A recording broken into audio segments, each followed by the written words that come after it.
up, you guys? Man, I'm super excited to be up here today. I'm just trying to get some people in the room right now. We're going to get this thing started in just a minute. And in the meantime, in between time, you guys, go ahead and drop in the chat for me. How you feeling today? It is Wednesday. It is hump day. I'm super excited. We made it to the middle of the week.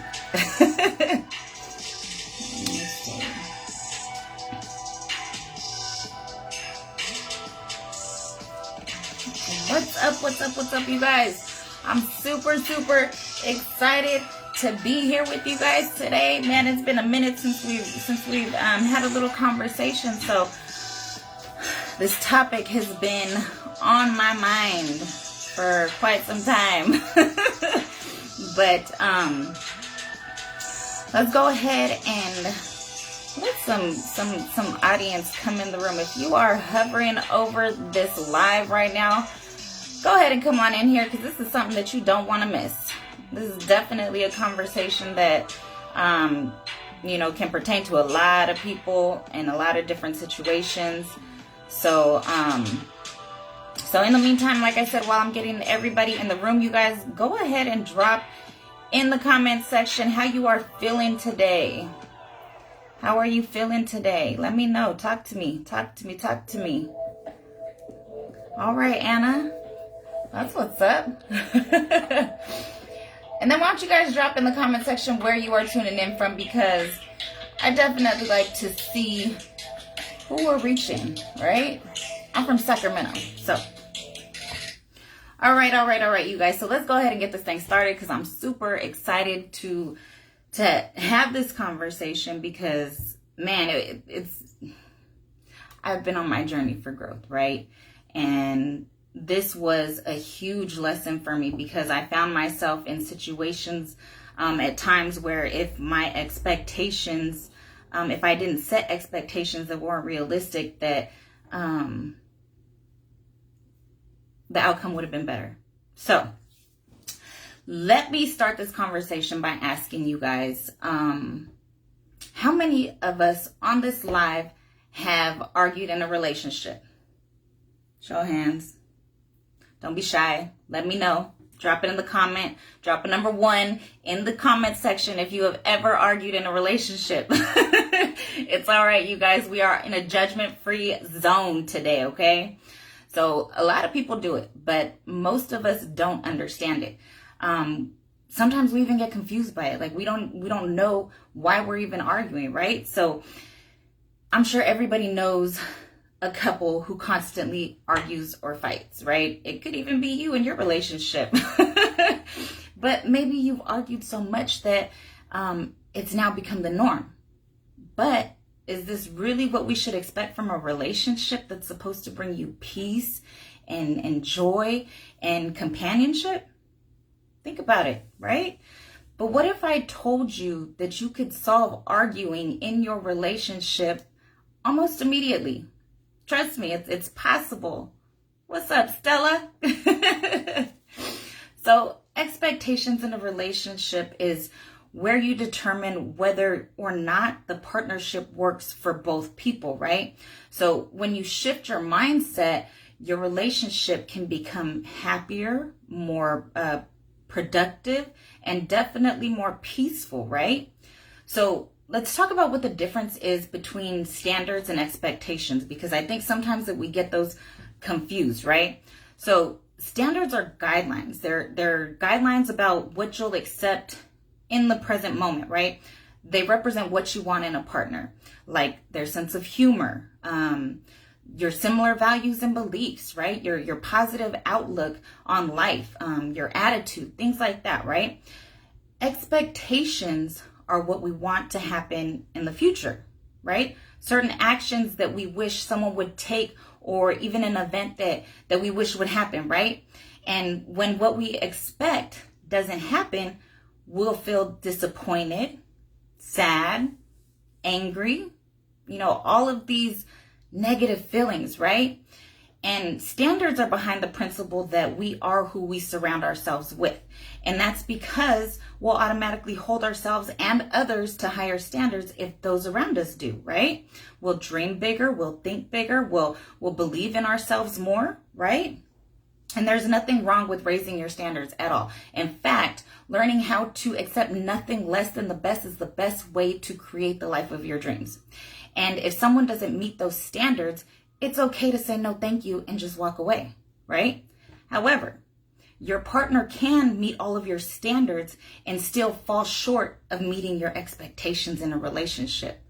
I don't know if you heard me, but your partner can meet all of your standards and still fall short of meeting your expectations in a relationship. And these expectations, these expectations is what gets the relationships in trouble though, right? So why expectations in a relationship can cause problems? You got to ask yourself why. Why does the bickering happen in the first place? The short answer, your expectations. What we presume a relationship will look like shapes our contribution to the partnership. You know, expectations in a relationship are subjective and they're biased. They can differ from person to person. And some may expect their spouse to take out the garbage, right? And in turn, they expect you to have dinner on the table when they get home from work every night, right? But if both people assume that the other person knows this automatically without even having a conversation about it, then it can definitely lead to tension building up in the relationship, right? So the problem with expectations in a relationship is that they're just like an opinion. Everybody has one. And they don't always match up, right? So this is where the bickering starts. This is where the arguments and the nagging and things like that. And it's knowing what to expect in a relationship that comes into play. So when you're both on the same page about what a healthy relationship looks like, you're ready to take action and create reasonable expectations in that relationship. So when you're able to articulate your respective needs, you're in a place to make those expectations work, right? So what are reasonable expectations in a relationship? Because you're going to have them. It's important to realize how mismatched expectations can lead to fighting. And I'm not saying that you don't have a right to expect anything out of your partnership. It's actually the opposite. You deserve to be treated with dignity and respect, right? And so does your partner. You know, you should expect intimacy and passion in your relationship. Expect unconditional love and support. These are, you know, the basics. These are reasonable expectations in a relationship. And these fall more under the category of standards rather than expectations, right?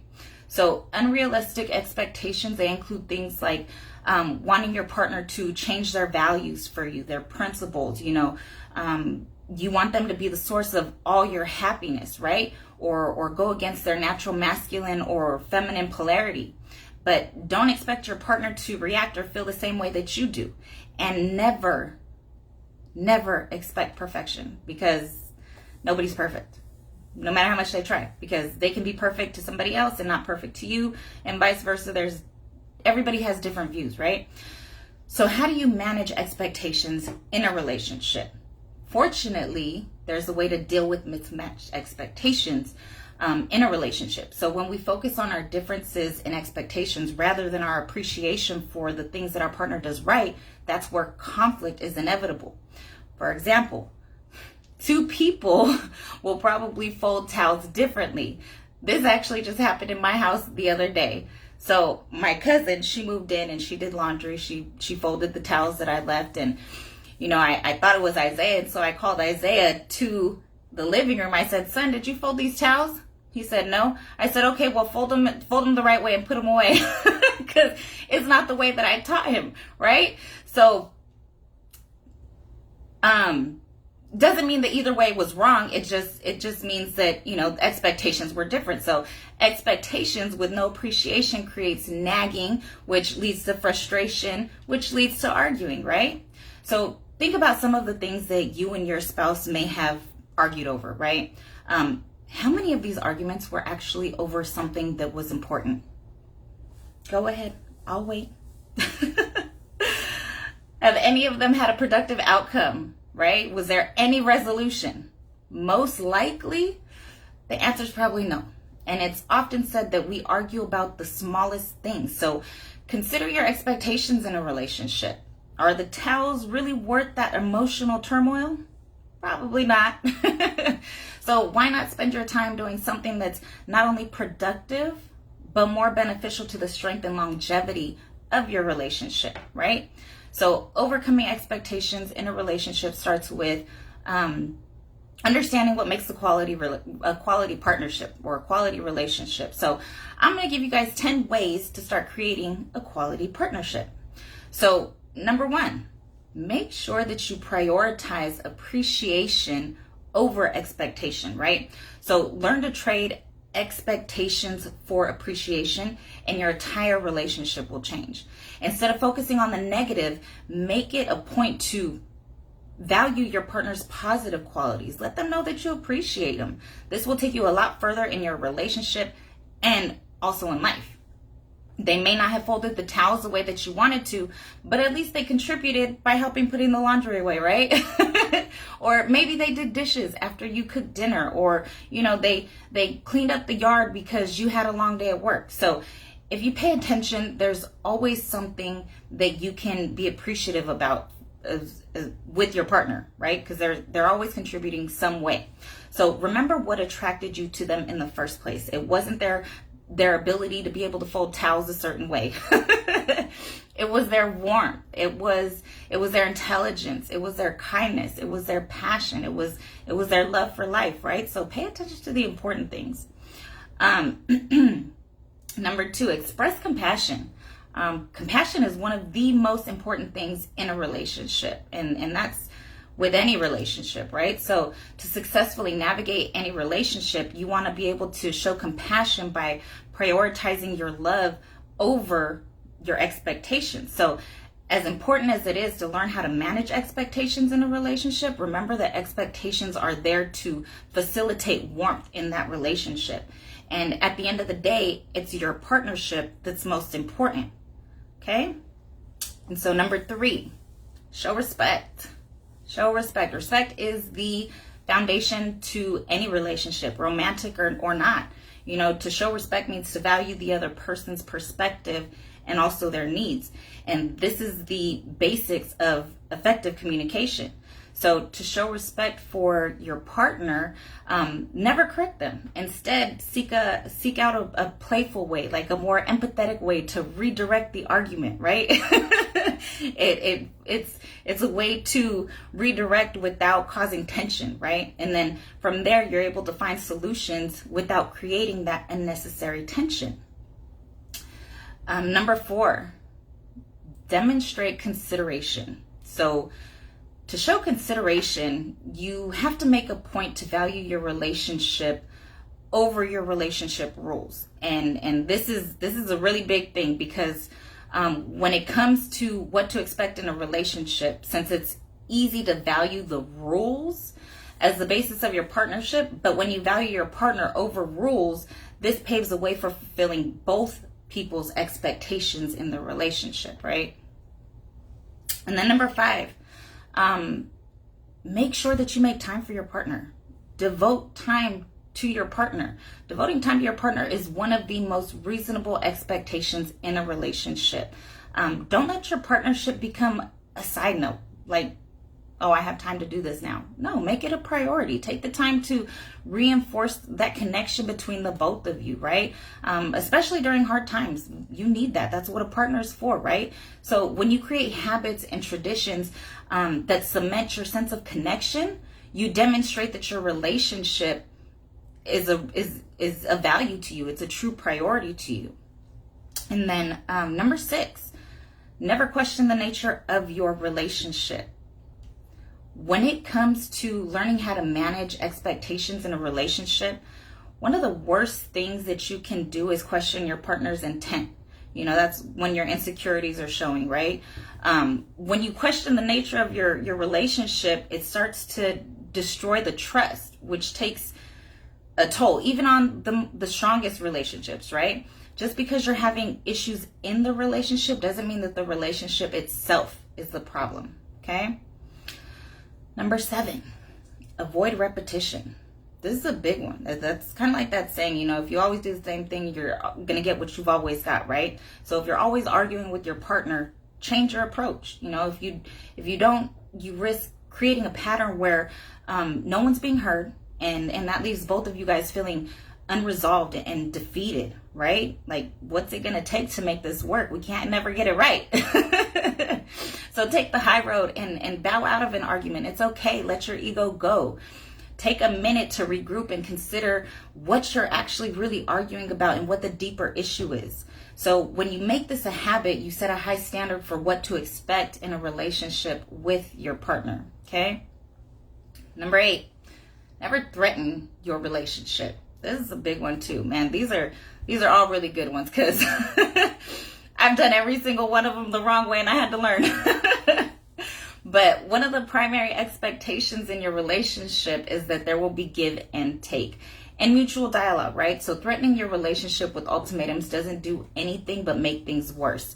It shuts down communication. And if you're at the point of threatening your partnership, it's time to take a break and really just reconsider the conversation, because is it really going to be worth all of that, right? Don't stagnate. Number 9. Do not stagnate. Learning how to manage expectations in a relationship isn't something that you do just once. This is a continuous conversation where you're touching base to see whether each other's needs are being met in the relationship. So don't ever settle for stagnation, where you're assuming your relationship is doing fine because you haven't argued all day, right? Nah. That's not it. You have to continuously work on it. So when you commit to consistent improvement, then you're able to build this incredible connection, this incredible relationship, right? And number 10, don't compare your relationship to other people's relationship. As tempting as it is to use standard expectations in a relationship, this approach doesn't really work, because when you use standard expectations, it ignores your unique personalities and needs. Not only yours, but those of your partners as well. So without valuing what makes your partnership unique, don't adopt to other people's standards and expectations in the relationship. So work with your partner to develop your own. Expectations, they have a major influence on our reality, our thoughts, our emotions, our behaviors. So having expectations can be a good thing or a bad thing. So let's talk about what the negative side is. I mean, it's kind of, I'm sure that you've heard people say, you know, if you don't have expectations, you can never be let down. And that's true to an extent, but expectations are a form of belief. So how you believe something is or will be. So essentially, you're putting trust into someone or something when you set expectations. So when expectations aren't met, whether it's other people, events, or even yourself, it's going to hurt. You will at some point be disappointed, let down, angry, even frustrated, right? And then there's the positive side of things. So when you have expectations for yourself, it can lead to success and fulfillment, right? When you have belief in yourself or others, it can bring out action consistent with those beliefs. So you'll notice this a lot in social situations, right? So for example, you know somebody, right? And you know that they're not living up to their full potential. You know what they're capable of. You've seen them work, and you want to knock whatever is out of them, right? So so you put expectations on them to behave a certain way. And when you do this and you have open communication is the important part. So have open communication about that expectation. And then when you do that, it's possible to evoke behaviors from that individual consistent with those beliefs. So sometimes people have to borrow your belief. Sometimes people have to borrow your belief. Sometimes people have to borrow your belief. So when you believe in that person, it can potentially bring out more from that individual, resulting in them being able to enhance their life and their belief in themselves. So you're going to have expectations. So the only thing that we can do is learn how to navigate them. So it's okay to have high expectations of other people. As a matter of fact, expect greatness out of other people. Expect them to be as great as they possibly can be, but don't be naive about it, right? And this is why it's so important for you to be able to identify who it is that you're dealing with, right? Because as you get to know people, their true character comes out. You learn their morals, their values, their principles, their characteristics, right? And when you take the time to learn a person, you'll be able to set realistic expectations based on their consistent behaviors, you guys. So don't expect other people to be you. Don't expect them to treat you the way that you treat them. You cannot control other people.